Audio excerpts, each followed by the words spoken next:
facilitate trade.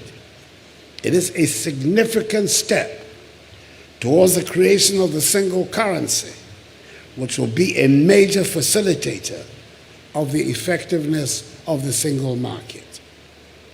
We have achieved some 90% convergence on the rules of origin, with the exception of a few commodities. And the $9 billion United States dollars worth of investments have been secured by the AFCFTA Secretariat. But there is a great deal to be done to realize the full benefits of inter-Africa trade. And I believe there is certainly here, at this dialogue, broad agreement on four fundamental elements for our progress. Firstly, the need to invest in our productive capacity and critical infrastructure.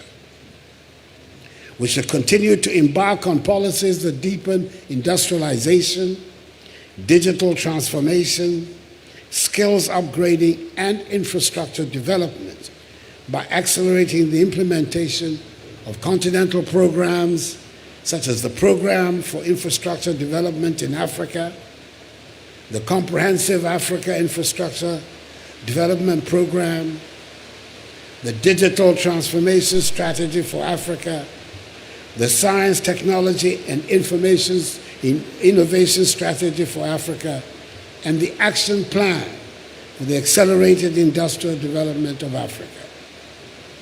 Secondly, we have to continue to improve the business and investment climate and strengthen business and investment promotion organizations with a view to creating an enabling environment for the private sector to contribute to the development of inclusive and sustainable growth in Africa through industrialization, through trade, and the creation of widespread employment opportunities.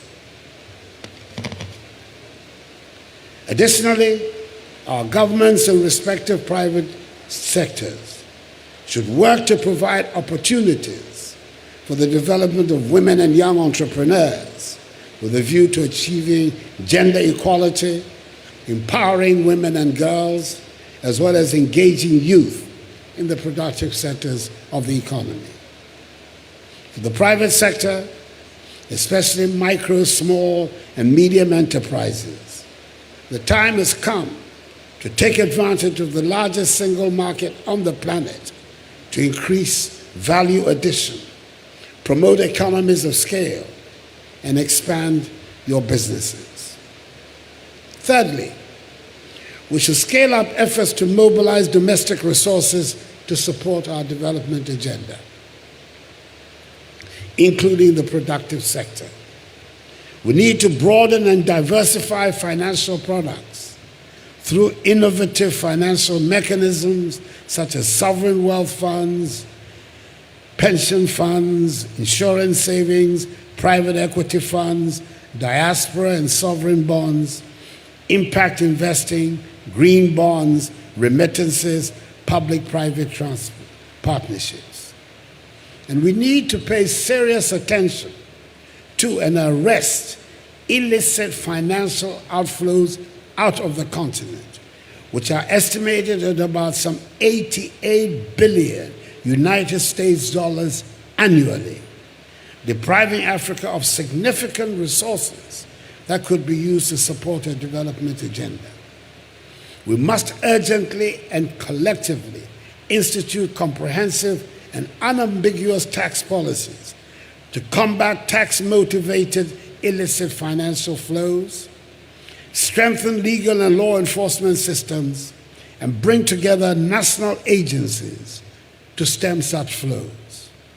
We need concrete measures to stop the systemic impoverishment of our continent and the theft of its resources.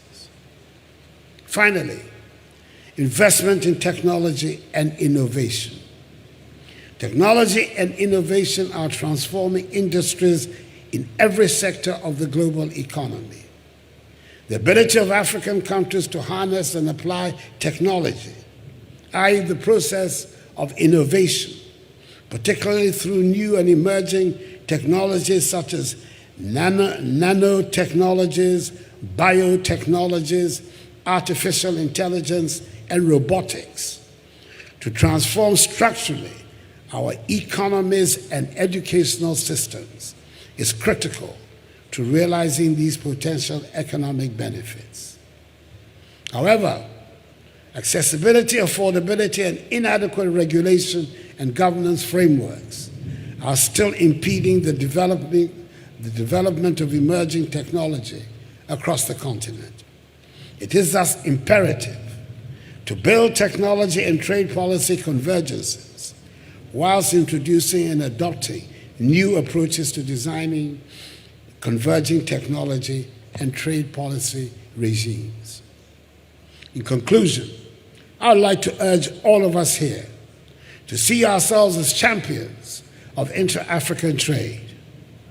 We in Africa have demonstrated great ambition in setting up the world's largest free trade area since the establishment of the World Trade Organization in 1994. And I believe that the generation of African leaders, led by the distinguished former president of the Republic of Niger, the outstanding AFCFTA champion, His Excellency Mahamadou Issoufou, who have managed to bring the AFCFTA into being, will occupy as privileged a place in the history of our continent as the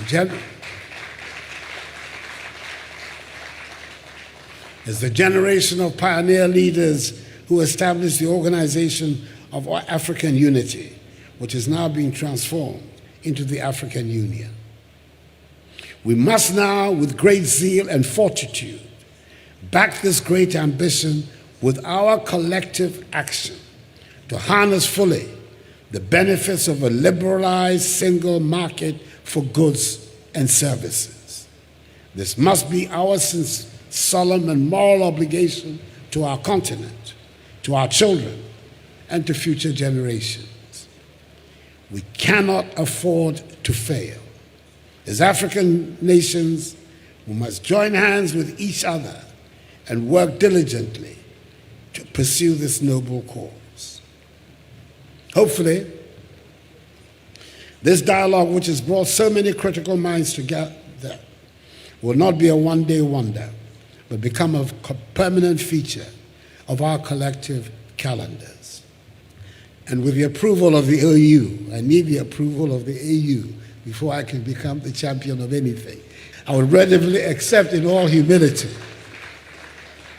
my proposed role as the champion on the ratification of the Protocol on Free Movement.